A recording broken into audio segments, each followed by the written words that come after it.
Hola amigos, soy Marta Briceño del canal Conciencia Cósmica. Muchas gracias por estar de nuevo aquí con nosotros. Hoy tenemos un invitado muy especial. Estamos con el maestro Carlos Guzmán, reconocido investigador mexicano que toca esos temas de los cuales nosotros estamos muy interesados en profundizar, como es el fenómeno OVNI y el tema extraterrestre. Maestro, muchas gracias por haber aceptado la invitación del canal Conciencia Cósmica. Bienvenido. Marta, muchas gracias y también primero por la invitación, segundo por tus palabras, pero antes de continuar déjame hacer una breve comentario porque desde hace años yo siempre he dicho que yo no soy un investigador, yo soy un interesado en la temática, soy un estudioso, porque en realidad yo creo que la palabra investigador pues, es una acepción muy grande, que eso desde luego te lo puede dar una universidad.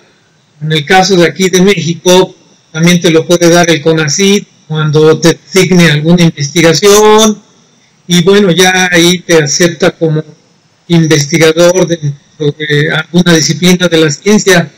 Así es que muchas gracias por esas honrosas palabras. Claro que sí, y aunque no sea, digamos, como usted lo menciona, en mi concepto sí lo es, porque la investigación se da o parte desde el interés en profundizar en estos temas. Para mí ya desde ahí toma el título de investigador. Bueno, maestro, cuénteme, ¿qué es lo que le llama a usted la atención y cómo inicia usted a involucrarse en estos temas? Mira, en realidad este involucramiento viene desde que yo era niño. Cuando yo tenía alrededor de 9, 10 años, yo empecé a ver en los periódicos que se publicaban noticias de observaciones de objetos desconocidos en el cielo, en todas partes de la República, y que se observaban en Baja California, en Yucatán, en Michoacán, en fin, en todas partes. Entonces, no sé, ahí fue precisamente como un niño que empezó a surgir ese interés, esa cuestión de saber, bueno, ¿y qué hay detrás de todo esto? ¿Qué es lo que realmente será cierto o qué es lo que no será cierto? Y como niño, entonces, empecé a que esas notas periodísticas yo las empecé a recortar y las empecé a pegar en un álbum que por ahí todavía debe de estar. Pasa el tiempo, 2 o 3 años, y compro yo un libro sobre esta temática y luego otro, y en fin, fui yo adquiriendo diversos libros que me fueron pues introduciendo más a esta temática. Después, cuando ya había yo terminado la universidad, pues empecé a viajar, y en mis viajes a distintas partes de Estados Unidos y otras partes del mundo, pues lo único que compro, y como lo puedes ver aquí a mis espaldas, son libros. Entonces, en una ocasión mi mamacita me decía, los libros te van a sacar de tu recámara. Pues efectivamente me sacaron de la recámara y bueno, hace tiempo que me cambié a otra casa y ya la recámara es recámara y la biblioteca es biblioteca. Sí, es una de mis pasiones la lectura, y no solamente de este tipo de temas.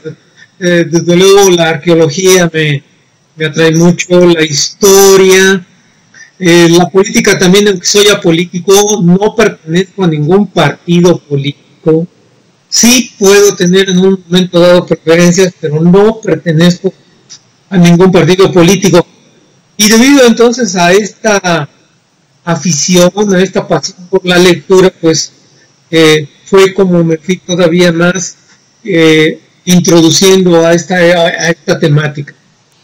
Bueno, específicamente del tema extraterrestre y del tema OVNI, ¿qué es lo que usted busca encontrar a través de la información que recibe de los diversos libros? Como todo, una respuesta. Una respuesta que no es fácil encontrar, porque el hecho de que uno lea un libro no quiere decir que ese libro que se lea tiene la última palabra. No quiere decir que ese libro que se lea poco tiene el razonamiento total. Entonces, la última palabra, pues difícilmente en este momento alguien la va a encontrar. Nadie tiene la verdad absoluta tampoco, pero sí el conocimiento que uno adquiera puede irlo ampliando, y de esa manera entonces sí podemos en un momento determinado encontrar alguna posible respuesta a este enigma, a este misterio. Me gustaría saber si de pronto nos puede centrar cuál es la pregunta que usted se hace. Más que el hecho de que la evidencia de que en un momento dado lo observemos en una fotografía, en un video, es ¿y qué realmente quieren esas entidades que han estado a lo largo de toda la humanidad? ¿Solamente observarnos? O aún más, como últimamente, y bueno, ya desde hace 20, 30 años, se teje toda una conspiración para tratar de explicar que somos precisamente conejillos de Indias. Pero, ¿y si somos conejillos de India, cuál es el siguiente paso? ¿Qué es lo que quieren? ¿Dominación de la raza humana? Pues ya lo hubieran hecho hace mucho, ya estamos dominados con esa tecnología que nos llevan adelante miles de años. Nosotros estamos muy retrasados como humanidad. Simplemente hay que recordar los famosos 1000 años de la Edad Media, en que esa humanidad, nuestra humanidad, se vio inmersa en un oscurantismo que no dejó el progreso de la ciencia, y que apenas hace 70 años, después de la Segunda Guerra Mundial, sí está avanzándose de una manera más acelerada en todo ese desarrollo de nuevos descubrimientos tecnológicos o inventos o desarrollo de la misma ciencia. Para una civilización que no haya sido la nuestra, que no haya tenido ese lapso de 1000 años perdido, imagínate exponencialmente qué tantos años más, qué tantos cientos o miles de años más van adelantados de nosotros. Entonces, la pregunta es, bien, aquí están, y de eso no hay duda, yo no tengo duda.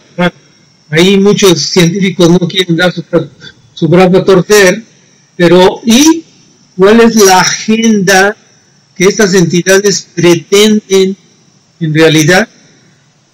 ¿Solamente una cuestión antropológica?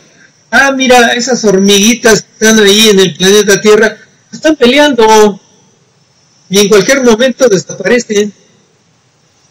Ah, mira, ahí están esas hormiguitas del planeta Tierra que ya se acabaron su planeta. Y, ah, mira, están ahí esas hormiguitas que todavía tienen posibilidades de reproducción natural y nosotros ya no vamos a hacer unos experimentos con ellas. ¿Cuál de todas las opciones, cuál de todas las hipótesis es a la que nos enfrentamos en este momento? Con respecto a lo que menciona de la tecnología, ¿qué ha podido usted determinar de su intervención en este tema, digamos, en asociación con los gobiernos, por ejemplo?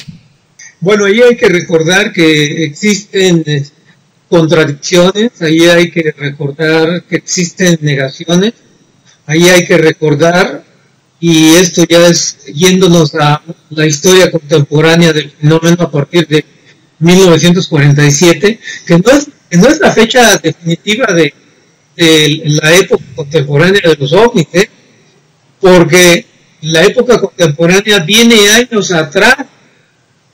En 1940, menciono yo 1947 porque, como recordarás, fue el estrellamiento de Roswell, fue el avistamiento de Kenneth Arnold, fue lo que pasó en la isla Maui, etcétera. Bueno, eso fue público.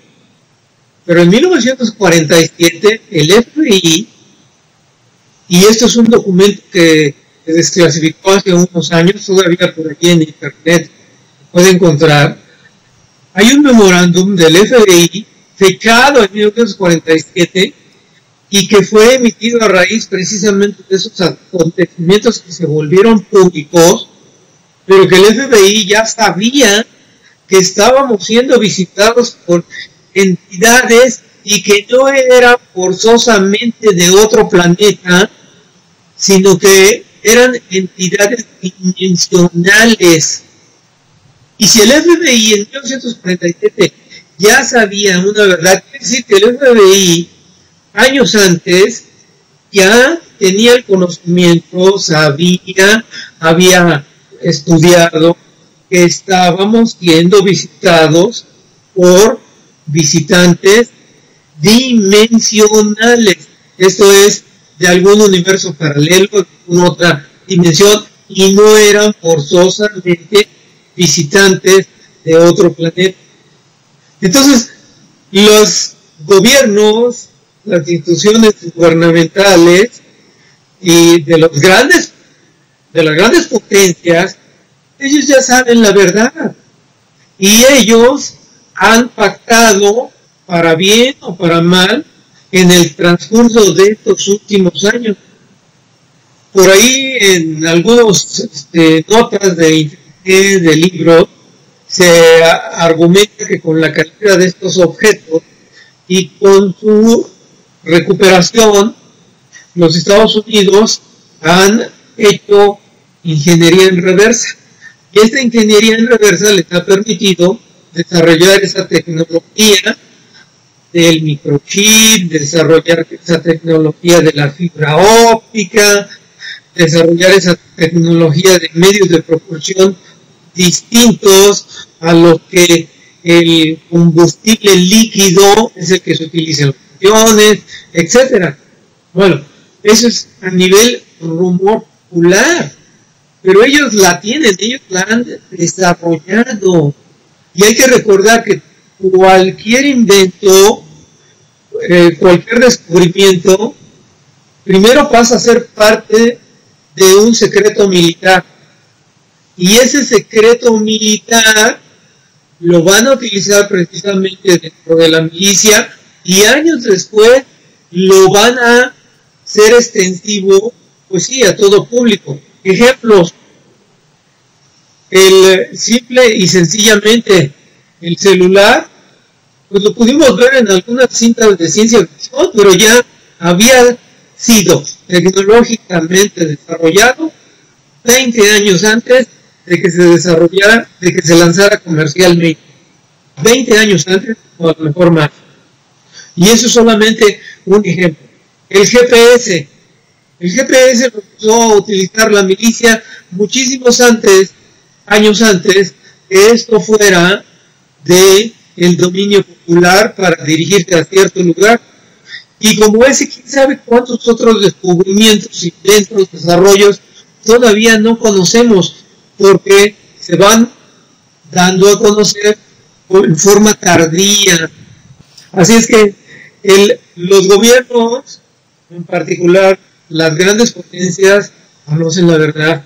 En particular, las grandes potencias son las que se han enriquecido de estos contratos. Hay que recordar que a Ernest von Braun, que llevó y desarrolló toda la cuestión astronáutica del lado de los norteamericanos, alguien le preguntó: oye, pero para los años que ustedes tenían cuando se desarrolló la Segunda Guerra Mundial, estaban adelantadísimos. Y von Braun dijo: sí, es que nos ayudaron. ¿Y quiénes los ayudaron? ¿No? O hay que recordar los rumores, y que de hecho por ahí Laura Eisenhower ha confirmado una y otra vez que es su bisabuelo Ike Eisenhower, el presidente de los Estados Unidos entre 56 y 59, mal no recuerdo por ahí, se le achaca, se dice que tuvo un contacto directo con estas entidades y que desarrolló grupos de personas que estaban dirigidas a estudiar este fenómeno, a llevar un tratado con este tipo de seres.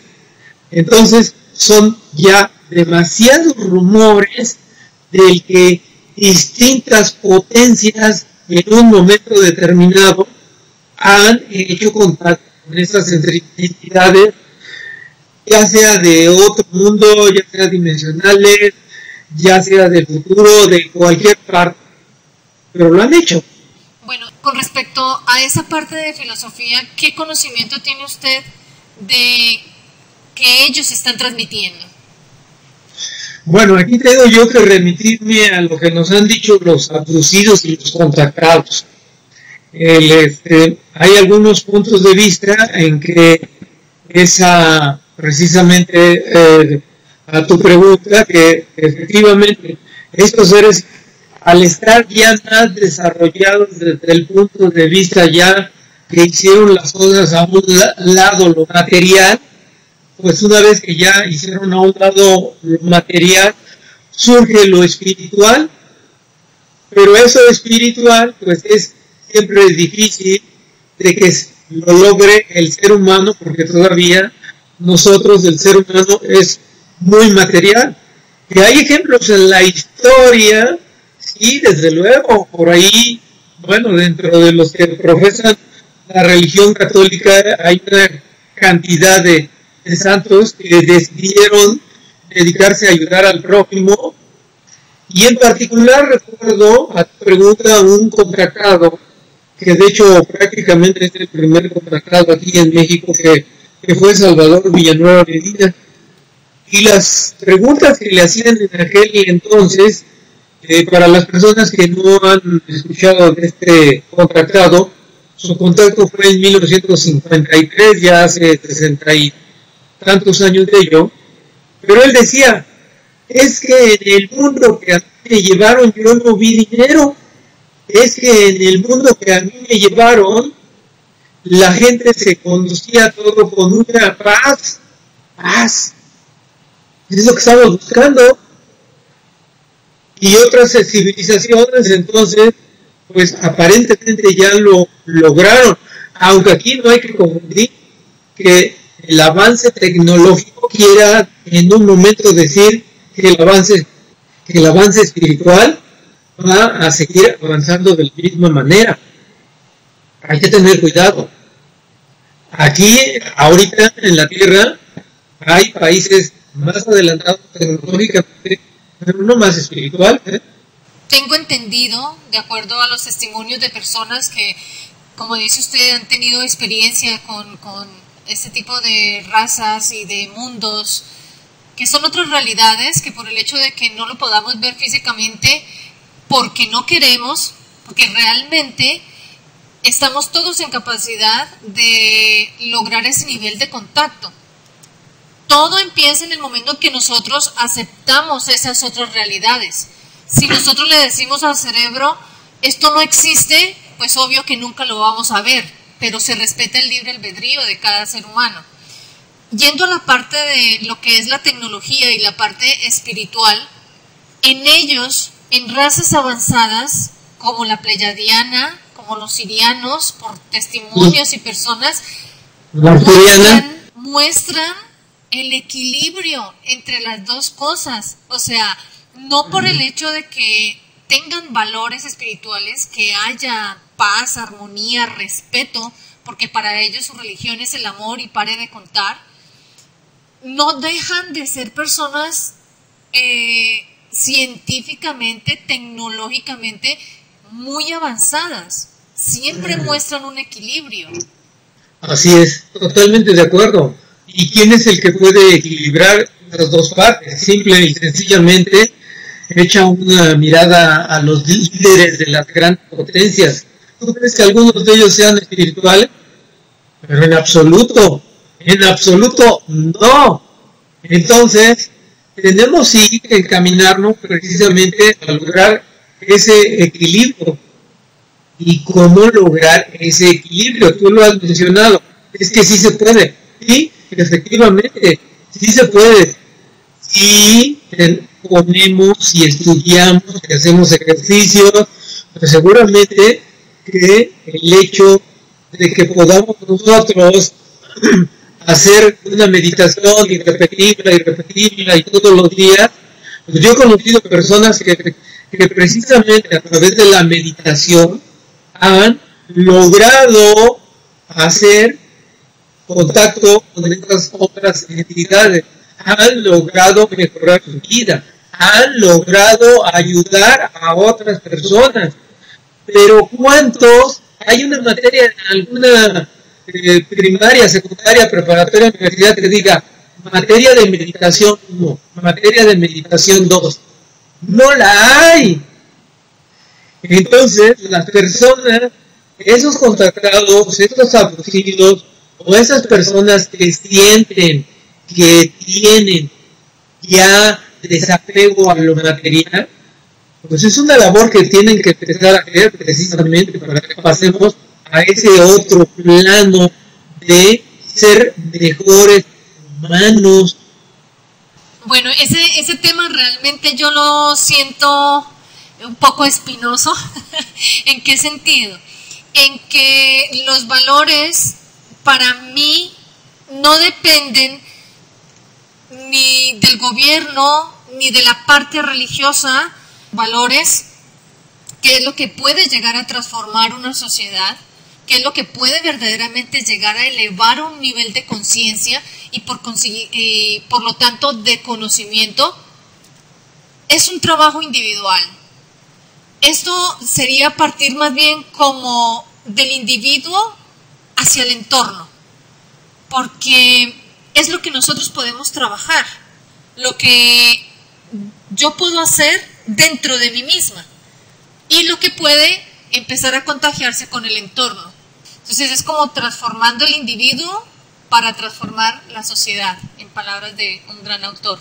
Maestro, ¿qué razas ha tenido usted conocimiento en medio de sus investigaciones, la oportunidad de conocer? Mira, ya refiriéndonos al tema en particular del tipo de razas, hace algún tiempo escribí yo este libro que es Galería Extraterrestre. Entonces, en este libro hice yo una recopilación de todo lo que a mí me había llegado a mis manos de estos distintos tipos de seres, pero de todo el mundo. Y aquí en este libro hay contenidos 77 casos distintos, que algunos los podemos clasificar y desde luego de acuerdo con la apariencia física de estos seres. Yo hago una clasificación de 5 tipos de seres, de entidades biológicas, como algunos autores les denominan, y la primera de ellas son las entidades humanas, aquellos que son exactamente como nosotros, que los testigos han descrito. Oye, ¿y cómo era? Como nosotros. Segunda clasificación, los humanoides, y esos humanoides pueden ser o más bajos que nosotros, o más altos, o 3 metros, o cabezones, en fin, pero tienen cabezas muy similares. Por eso es que la segunda clasificación son humanoides. Una tercera sí no tendría que absolutamente que ver con ninguna de las dos primeras, y esto me refiero a los animaloides. Y ahí los animaloides entrarían pues todas esas razas de lagartoides y insectoides, efectivamente. La siguiente serían los tipos robot. Oye, pero ¿cómo era? Dice, pues es que flotaba y se desplazaba, y sus brazos prácticamente tenían solamente como si fuera cuatro garras, pero pues era como un robot. Y la última lo llamaría, que no es la clasificación, es de Richard Boswell, un investigador norteamericano, la exótica, o la que no concuerda con ninguna de las otras cuatro clasificaciones. Bueno, y entonces, contestando tu pregunta, aquí tengo en mis manos precisamente uno de los dibujos que utilizaron para llevar a cabo el desarrollo de este libro. Como puedes ver, esta es la clasificación de lo que sería como insectoide. Así es. Animaloide. Y este dibujo está hecho en base a un video que tomó la señora Sara Cuevas en Toluca. Ese video se pasó muchas veces en televisión y como puedes ver ahí, pues están unas cañas, un maizal, porque precisamente este ser se videograbó en un maizal. Entonces, este sería un ser, como es muy extensa la morfología que yo presento aquí en el libro, solamente me voy a presentar los de México. Y déjame decirte que esta presentación, lo que estoy hablando, es una exclusiva para ti. Muchas gracias, maestro. Y luego tenemos aquí uno de los seres que han sido muy populares últimamente y que son los lagartoides precisamente. Pero mira, resulta que este ser que ustedes están viendo aquí, este ser se vio hace muchos años aquí en la Ciudad de México. Este ser se vio el 18 de agosto de 1972 y la descripción del ser, bueno, salió publicada la nota en el Sol de México de aquel entonces. Este ser, tal cual, está tomado de la publicación del periódico de Sol de México de mayo de 1973 y tal cual está este ser. Así es como lo describieron dos personas de la industria de la construcción. Y como puedes ver, mira,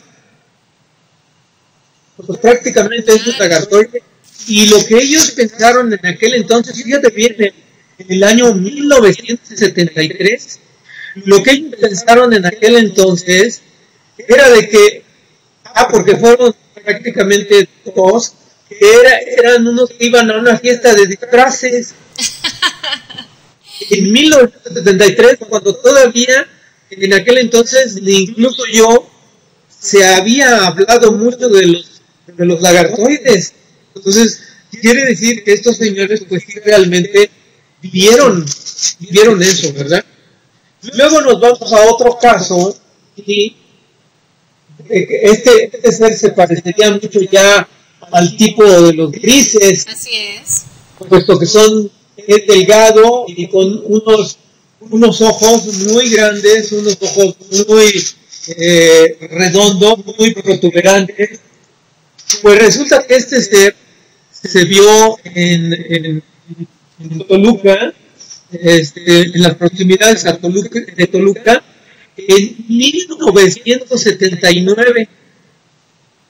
Son muchísimos años. Y para 1979 todavía no habían llegado aquí las películas, o por lo menos lo que yo recuerdo, la gran mayoría de las películas de Hollywood donde los grises nos los describen cabezones y delgaditos y larga su mano y con 3 o 4 dedos.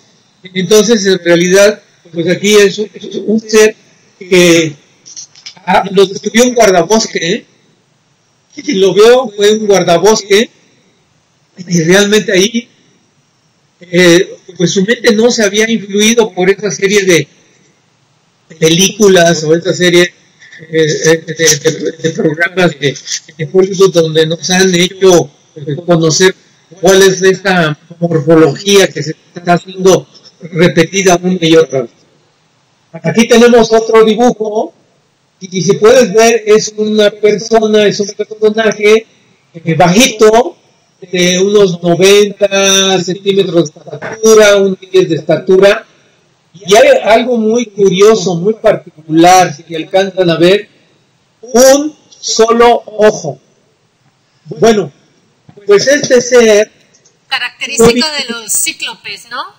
Sí, exactamente. Pues este ser fue visto por muchos niños de una escuela primaria en el estado de San Luis Potosí. ¿Cuánto hace, maestro? Este evento que está relatando, ¿cuánto hace que se dio ese, digamos, testimonio de los niños? Sí, esto ocurrió en San Luis Potosí el 30 de marzo de 1978. Lo sacaron los periódicos de San Luis Potosí, y este caso le atrajo mucho a Juan José Benítez, que lo publicó en alguno de sus enorme bibliografía que tenemos. Vamos a pasar aquí a lo que pudiera ser un ser pleiadiano, pudiera ser, pero sin embargo, de las siguientes características que tiene este ser, a ver si lo pueden apreciar. En la mano, el tipo de mano está palmeada. La derecha, bueno, la otra se encuentra cerrada, pero... Exactamente. Exactamente. Y sin embargo, pues como puedes ver, es lo que pudiéramos clasificar como un pleiadiano, porque son güeritos, altos. Bueno, pues este caso para mí es muy, muy interesante, porque lo relató una persona humilde.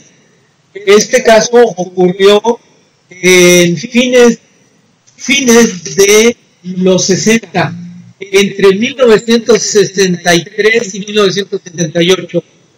Hubo una persona que vivió, ya murió, que se llamó Cristina Leguízamo.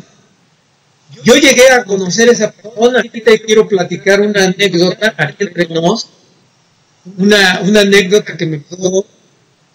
Yo me enteré de este caso por un periódico. No sé, yo tendría 13 años, una cosa así.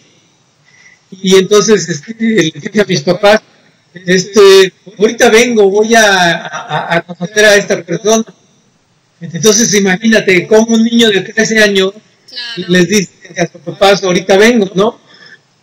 Bueno, condescendientes, y mis papás me dijo, mi mamá, espérate, yo te llevo. Y bueno, era un lugar lejano, digo, para un niño de 13 años, porque yo vivo en el centro de la Ciudad de México, y esta persona vivía allá en Tlalpan, donde todavía en aquel entonces había muy pocas casas. Total, yo la conocí, y esta persona decía que tenía contacto con este ser, y le dio muchos conocimientos científicos. Esta persona, Cristina Leguízamo, yo creo que escasamente, entonces, cursó los 2-3 primeros años de educación elemental, y obviamente pues, no tenía ningún estudio universitario. Sin embargo, lo que ella enseñaba, y te lo digo porque he conocido a varias personas que asistieron a sus juntas, a sus presentaciones, ella daba conocimientos de biología, de medicina, y iban personas que sí eran biólogos, que tienen médicos, y se sorprendían, y ellos te preguntaban, ¿y esta señora cómo aprendió esos conocimientos? Porque si tú lo hubieras conocido, era una persona totalmente humilde, su forma de vestir, ya no digas su forma de vestir, su forma de hablar, pero tenía unos conocimientos extraordinarios. Son cosas que quizás estos seres las hacen con un propósito en donde digan, pues no hay lugar a dudas, porque nosotros sabemos que para poder llegar aquí en la Tierra a esos niveles de conocimiento se necesita la academia, se necesita la universidad, se necesita los libros, etcétera, etcétera. Entonces ellos hacen una transmisión de conocimiento con el solo contacto, en cuestión de ¿qué? De horas, de minutos, en donde se desarrolla la persona esa capacidad o esa sabiduría en ese momento. No hay lugar a dudas ahí, al menos una explicación que podamos dar nosotros físicamente. Lógica, sí, exacto. Sí, de este caso seguramente que más adelante voy a realizar un video del caso María Cristina, porque escribió ella 2 libros, tengo testimonios grabados de personas que la conocieron, entonces sí, realmente es un caso de contacto muy interesante. Bueno, paso a otro de los personajes que están en mi libro.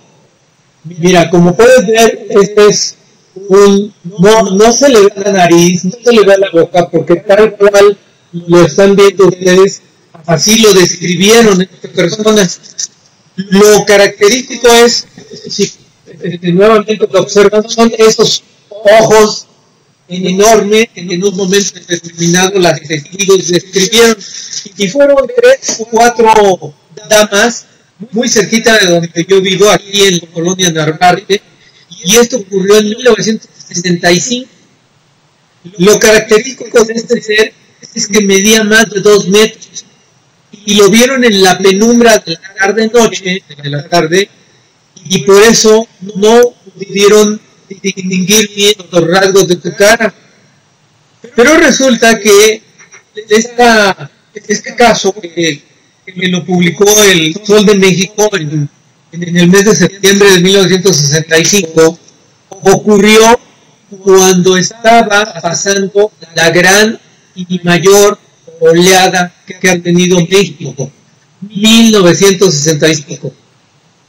Durante verano de 1975, en todas partes de la República Mexicana se reportaban objetos desconocidos en el cielo.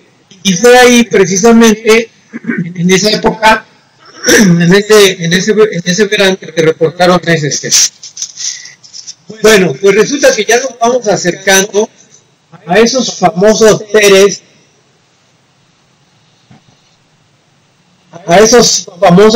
que ya están viendo descritos como cabezones, a esos seres que podemos clasificar como grises, y este dibujo proviene de un caso muy interesante. Este caso sí no está en su totalidad en el libro, pero es de una enfermera que yo conocí hace algunos años, y ahí pues hay material para que yo saque un libro o haga otro video. Mira, déjame nuevamente hacer un paréntesis. Todo lo que yo te estoy presentando es porque a mí me gusta el tema, pero yo no vivo de este tema, Marta. Todo lo que yo hago ha sido como un hobby, todo lo que yo he hecho ha sido mi entretenimiento personal. No, a lo mejor me vas a preguntar que si he sido contratado. No he sido contratado, ni quiero serlo. Ni quieres serlo. Ni quiero serlo. Porque realmente los casos que yo he conocido, de aquellos contactos reales, de repente la gente queda un poquito desequilibrada. Y ya de por sí con los problemas diarios de la vida que nosotros tenemos, ¿para qué me he hecho con más ¿para problemas? ¿Para qué me desequilibro más? Entonces, no. Bueno, entonces, como te decía, pues empezamos aquí a ver propiamente ya estos seres que están siendo muy populares, porque son los famosos lagartoides, porque son los famosos animaloides. Y ahora me voy a ir. Bueno, pues aquí mira, tengo el caso de estos. A ver, ahí se ve. Un poquito más arriba, maestro, por favor. Ahí. Bueno, ahí. Aquí está, en concepción artística, el caso que te comentaba de estos 2 trabajadores de la construcción en el área de Iztapalapa, vieron a este ser. Bueno, pues resulta que como ahora en estos últimos años están apareciendo seres como este. ¿Quién le brinda a usted de este testimonio? Sí, mira, resulta que conocí yo a una chica radicada en Guadalajara. Esta nota primero yo su nombre es Anaí, ahorita perdón, se me fue el apellido, y este caso yo lo conocí en un video español de uno de los youtubers españoles, que por cierto déjame hacer aquí otro paréntesis, porque y desde luego no voy a mencionar nombres, no, hay una gran cantidad de youtubers que hacen su labor, que empiezan a hablar, pero no dicen nada, se pasan ahí 1 hora, y yo creo que esa hora tú la puedes resumir en 10 minutos, en 5 minutos. Entonces estamos siendo desafortunadamente abordados por algunos youtubers sensacionalistas, estamos siendo abordados por algunos youtubers amarillistas.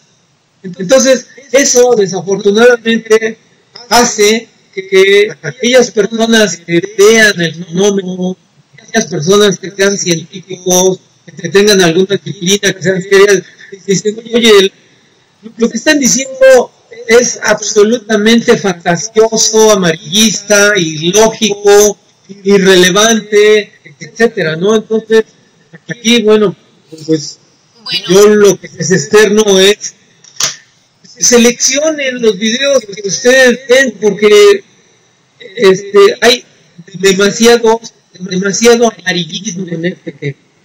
En ese punto, maestro, sí me gustaría como hacer una acotación al respecto, porque es nuestra responsabilidad saber, como dice usted, seleccionar la información. Yo soy de las personas que comparto la frase de el que tiene la información tiene el poder. ¿Por qué? Porque la información nos abre el conocimiento, las opciones que tenemos, las posibilidades y la forma de cómo podemos nosotros lograr una experiencia directa. Pero dentro de estos medios de comunicación, obviamente, se mezcla una gran cantidad de temas, muchos de ellos, como dice usted, solamente por el sensacionalismo, que distorsionan la esencia de los mismos temas. La información siempre va a estar ahí, pero quien selecciona, quien se empodera, clasifica y se beneficia realmente acorde a su nivel de entendimiento y de comprensión, no va a ser otro diferente a que la persona que está escuchando. Cuando asume su responsabilidad de que no es lo que digan los otros, sino lo que yo discierno, lo que yo comprendo, ahí en ese momento se rompe esa fantasía, se rompe ese engaño que se pretende hacer a través de los medios. El proceso de discernimiento es individual. Sin embargo, estoy totalmente de acuerdo en lo que dices.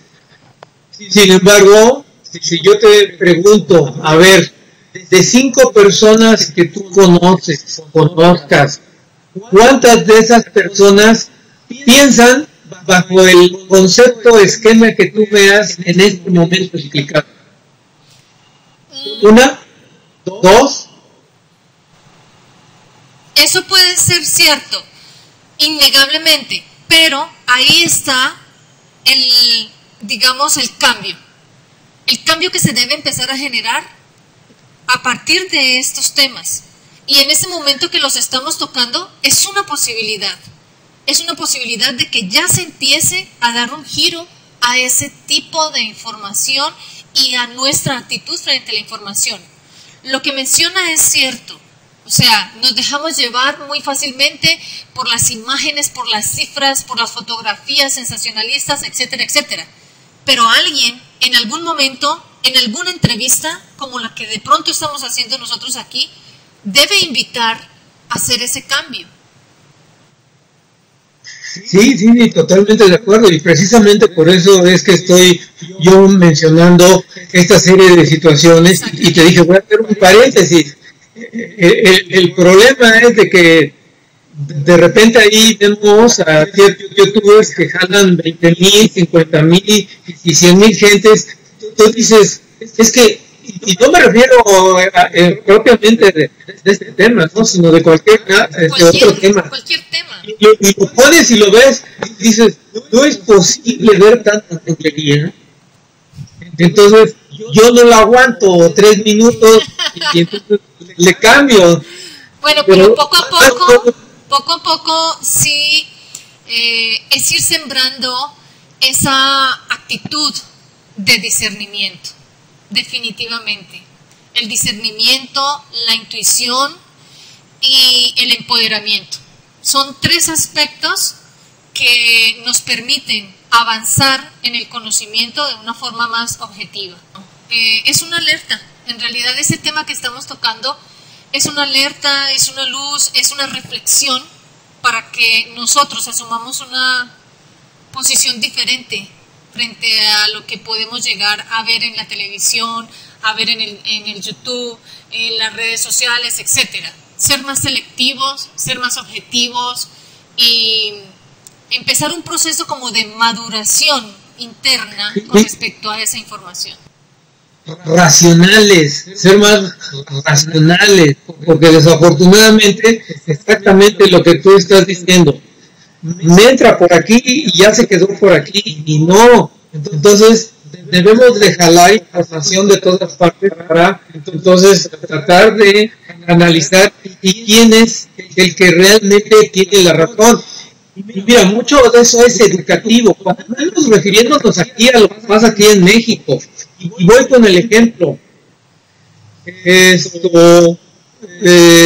La escuela de Alexander von Humboldt, la escuela alemana aquí en México, que enseña a los niños a pensar desde kinder, enseña a los niños a racionalizar.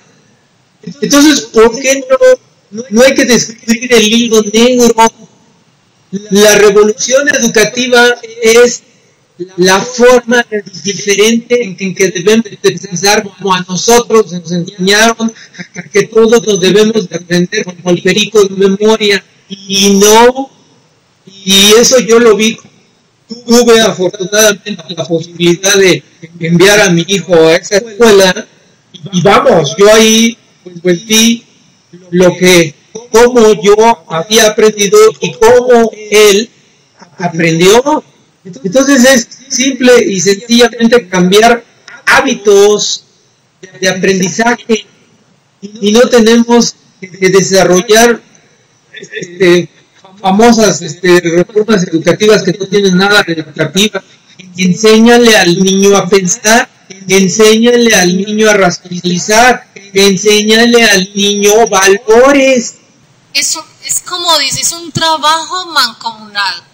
Mira, te decía, voy al ejemplo. Bueno, ahí está el ejemplo de mi hijo, que él aprendió una forma distinta de estudiar, una forma distinta de pensar.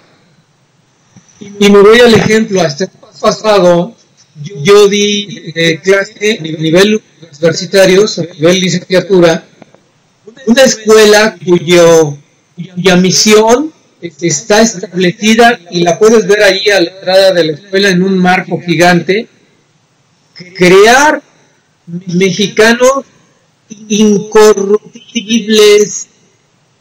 ¿Y por qué hasta la universidad tenemos que esperar, cuando menos que esa universidad ya atrajo la atención, ya atrajo la necesidad de imbuirte al estudiante, decirle, ¿sabes qué? No podemos seguir con la corrupción que tenemos aquí en el país. ¿Y por qué no empezarlo desde el kinder? ¿Por qué no empezarlo desde la primaria? Es que es un conjunto, todo. En realidad todo. Es un conjunto. Pero lo que usted menciona sí es cierto. Porque la universidad está bien, genera formación. pero la formación viene prácticamente que desde la misma concepción. Entonces, lo que menciona de que se empiece a generar la conciencia desde los niveles más bajos, más pequeños de la educación, desde los primeros años, desde que se está ingresando, hacer ese fortalecimiento, no esperar, como dice maestro, hasta los niveles más altos. ¿Por qué en algunos países, y me estoy refiriendo a los países nórdicos, Suecia, Dinamarca, prácticamente ahí hay corrupción cero? Parecernos a esos países que tienen algo de bueno. ¿Por qué no parecernos a los alemanes, que son muy trabajadores y que han resurgido después de 2 guerras mundiales, que su país fue destruido y que ahora Alemania es una potencia mundial y económicamente la primera potencia europea? Y es un país que te produce desde una aguja hasta un avión. ¿Por qué no ser como los japoneses, que tienen una honorabilidad increíble para resolver muchos problemas de su vida cotidiana? Pienso que este tema del aprendizaje con respecto a los otros países es todos maestros, todos estudiantes, sin perder la identidad de cada zona de nuestro planeta, de cada país donde nos encontremos. Eso no significa que no podamos aprender y multiplicar lo bueno de los otros países. Es claro, eso. Por supuesto. ¿Qué tenemos los mexicanos de bueno? Somos muy amigables. Entonces, somos solidarios en determinadas circunstancias. Sí, tenemos muy buenas cosas también. Y dentro de lo que yo podría resaltar por experiencia directa con respecto al mexicano, es la madurez en que está entrando en este proceso de conciencia. Se tocan temas en México, como los que estamos tocando en este momento, que todavía siguen siendo tabú en otros países, sobre todo a nivel latinoamericano. Allá se habla con mucha libertad de estos temas que ya están más que expuestos, hablando específicamente de lo que es el tema extraterrestre. Entonces, para mí, estos son muestras de esa madurez de conciencia en el mexicano, que es lo que nos está en este momento enseñando a muchísimos países suramericanos y de otro orden. Entonces, pues maestro, yo le agradezco mucho la información, la primicia que nos da de sus fotos. Me parecen unos testimonios bien interesantes. Si desea entregar algún mensaje ya para terminar la entrevista. Bueno, primero que nada, muchísimas gracias por tu invitación a esta muy interesante charla contigo. Desde aquí un saludo a todos tus internautas y bueno, un pequeño comercial. Si alguna persona desea verme en YouTube, me pueden localizar por mi nombre completo, Carlos Alberto Rojas. Y no me queda más que agradecerte nuevamente tu atención y hasta pronto. Bueno, maestro, muchas gracias. Soy Marta Briceño del canal Conciencia Cósmica. Gracias por acompañarnos hasta este momento y los esperamos hasta la próxima.